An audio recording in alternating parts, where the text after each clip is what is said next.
footprints of incidents. Every country has its own footprints of creating the crimes or the incident which happens from the land there. Somehow, India does not have that kind of a footprint there. And that's why I want to say from this forum that we don't believe, and certainly I endorse Dr. Nanda, that we don't believe in the offensive activity or creating that kind of a malicious activity there. We need to work together. We need to have a system together where do we report. And and that's a message I came here to share with you all, that until and unless we come together, we work together, we share the information transparently, we will not be able to move forward in this era, which is totally virtual, borderless, and very difficult to handle in time to come. With this appeal, I thank Alok and all organizers and my seniors over here for giving me opportunity to share my thoughts with you. Thank you very much.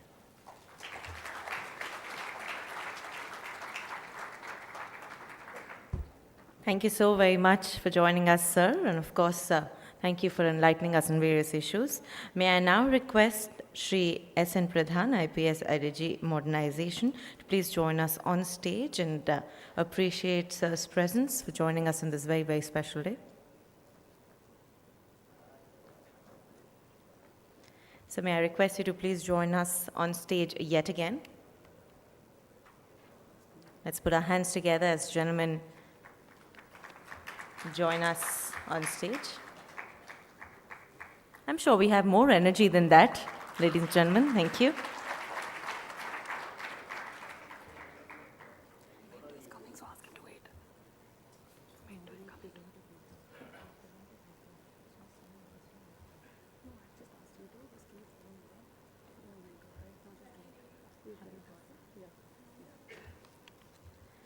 So we believe in seeing your smile on stage more often, so may I request both the gentlemen to come on stage yet again for a group picture, and we'd also like to present you the memento. So once again, may I request both of you to please join us on stage yet again with some more applauses in place. Thank you.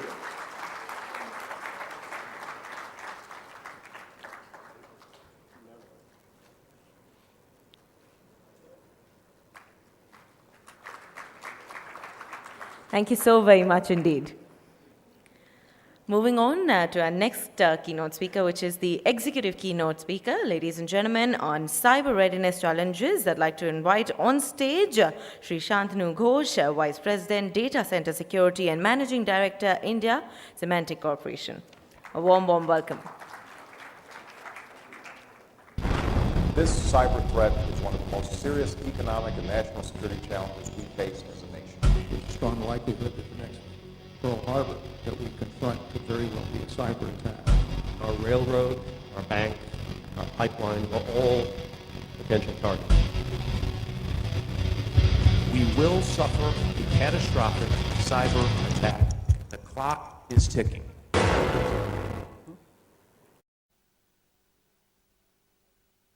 Use these mics. Thank you. So, Hollywood has seen an easy formula in superhero movies, right? I mean, so superhero movies are spy movies. For a long time, you would notice that the villains, specifically in those movies, have always been technologically savvy, right? I mean, even from my childhood days, I remember that when you saw the villains, I mean, in a Bond movie, for example, I mean, you would see them using a lot of gadgets, etc. It was not only the good guys who used them, the bad guys were really sophisticated. And what is happening in the real world is that the bad guys are beginning to catch up. There isn't really that much of a gap any longer in the technology savvy and how sophisticated the bad guys really are. But as we talk about the good guys and bad guys, because those of us in security, I mean, always try to think of ourselves as the good guys, and there is an adversary out there which is a bad guy. I want to point out that, just like Dr. Rai pointed out, it's a thin line between good and bad, right? Because there is you and then there is your adversary. And today, what's happening is that everybody uses technology in their day-to-day lives and also in their prime if they are politically motivated or financially motivated to do something, I mean, chances are very high that you would leverage technology to do that. So in that, let's try, let me paint a picture of what's going on in the world around us. So a quick quiz. I mean, which of these devices actually do we think have been used in a cyber attack? I mean, when we think of hacking or attacks, it's still commonplace for us to actually imagine that hacking happens when you're using a personal computer on your desktop, right? But actually, if you look at it, the answer for this is obviously all three of these devices actually have been used recently in some kind of a cyber event or a cyber attack. So Londoners recently found out that there was a new generation of trash cans that had been distributed in the streets all over. So it was pretty cool because they had these electronic screens on them, and you could actually display ads there. But after a few days, somebody realized that these trash cans were actually surreptitiously tracking people around them. And what they would do is essentially track Wi-Fi signals that were coming out of your receivers on your mobile phones, right? Most of us carry smartphones, as you know, and in London, anybody who walks past those trash cans, they were able to ID the person, and the startup which actually created this concept very proudly said that we are going to cookie the real world. What they meant is, just like when you move on a web browser, I mean, there are cookies through which you actually can be tracked, right? Where you're going, where you're coming, when you're coming back. And many of us have actually been threatened by that idea because we see it as a lack of privacy. That has invaded the real world, so to say, through the use of this kind of technology. Because what those guys realized is that trash cans, I can replace it with a small piece of software and hardware combination, which can essentially do that by leveraging technology that today exists in your cell phone and what they have actually built into the trash can. So incidentally, there was a court order which stopped the use of that kind of technology in London. But moving on to the next one, I mean, this, I realized, I was buying a smart TV, and as you know, today, the only kind of TV you can buy if you really want a high-end TV is a smart TV, whether you want those features or not. So if you need a high picture quality, all of the latest stuff from a television, you automatically get a smart television. And a smart television essentially has usually a built-in camera, and it has that camera because it now can detect motion. So instead of using your TV remote, the idea is that you should be able to wave your hands and change channels, right? And the second thing is, they also have apps. Now, when you think of apps, obviously you can immediately, those of us in security will immediately look at that as another point of vulnerability, because now the television is sophisticated enough that it can connect to your Wi-Fi network at home. It can also use the internet to, for example, pick up videos from YouTube and let you watch it just like any other television channel. It can also let you do your Facebook on your television.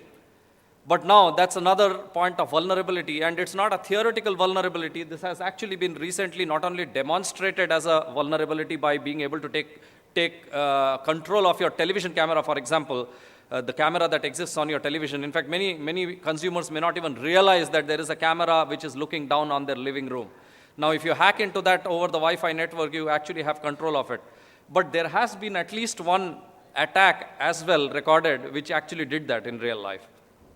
And the third one is a baby monitor, again a real life incident. Now, baby monitors are used to let parents on the remote side of house figure out that their baby is awake and crying or something like that. I mean, it's very commonly used in Western countries, and I have seen several people in India buy them as well.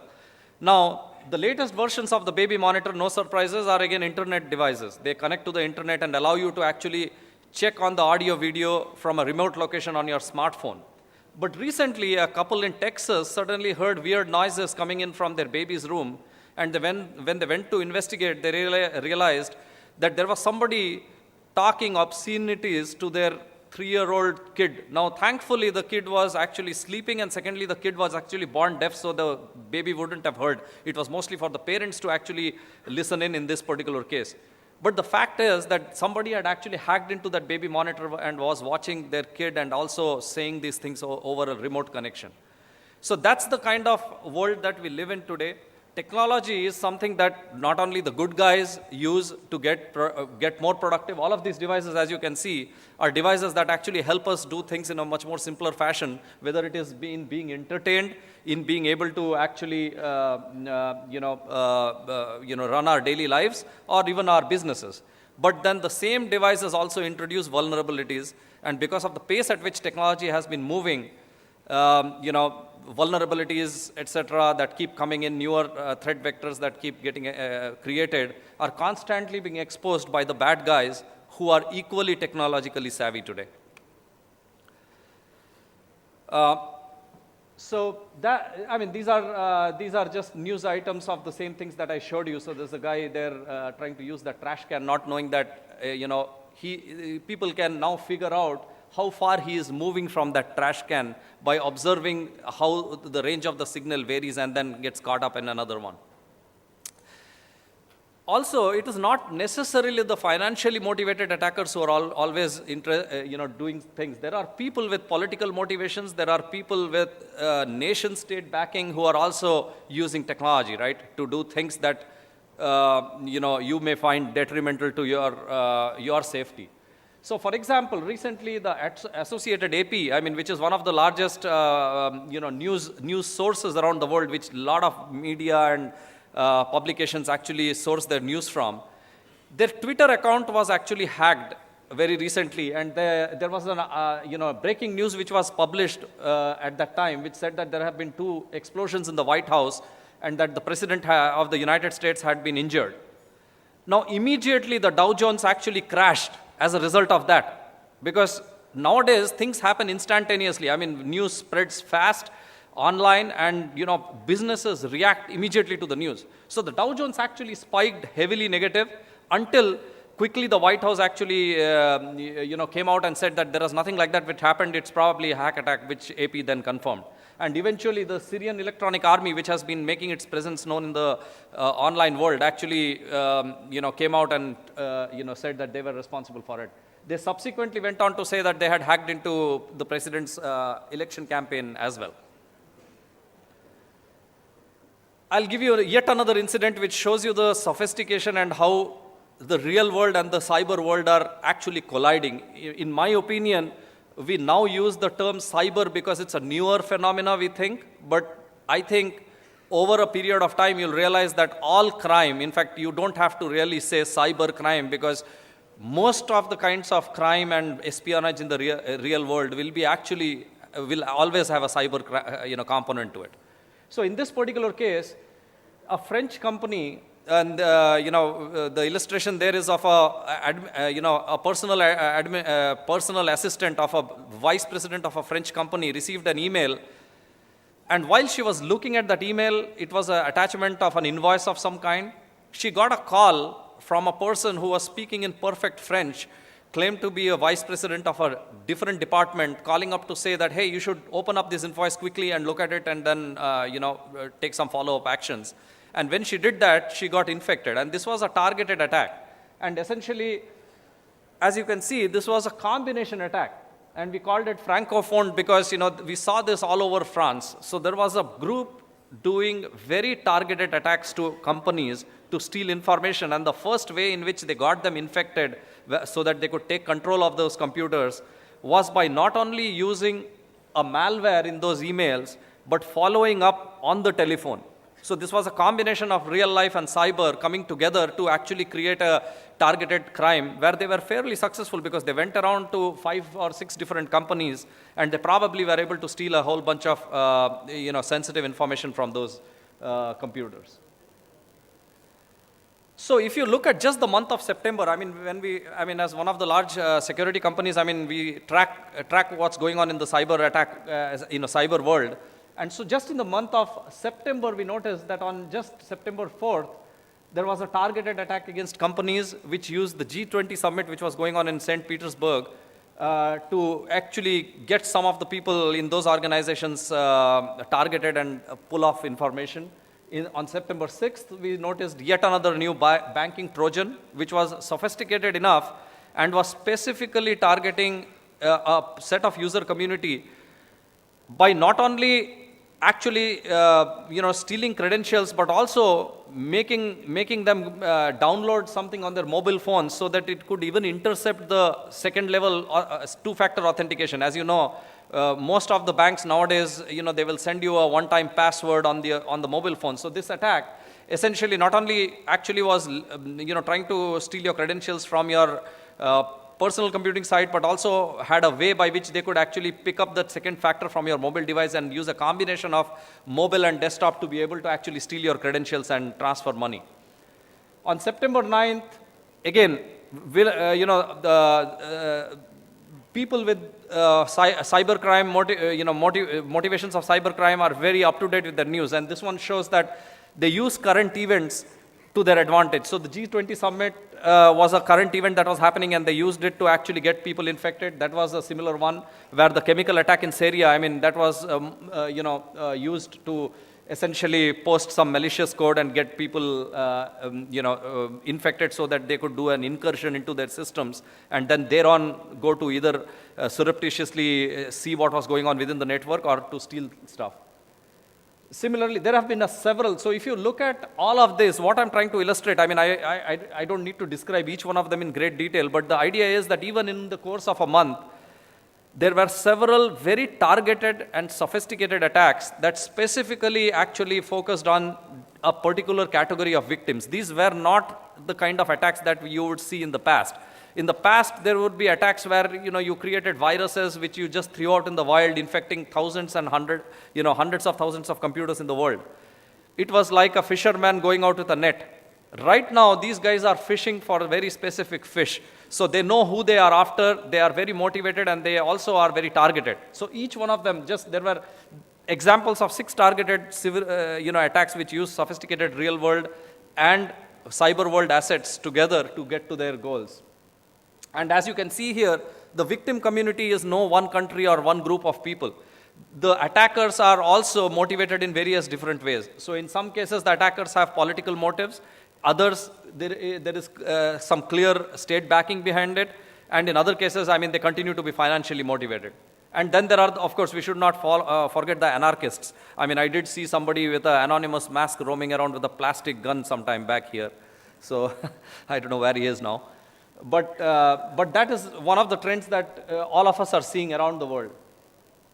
So if you look at all the stuff that's going on, these are some of the big sophisticated attacks that happened. Dr. Rai talked about Stuxnet. This is one that we worked very closely with CERT India on. Stuxnet, for those of you who did not hear about it, was one of the most sophisticated malware attacks that was actually designed and conducted. And there were a lot of unique things about it.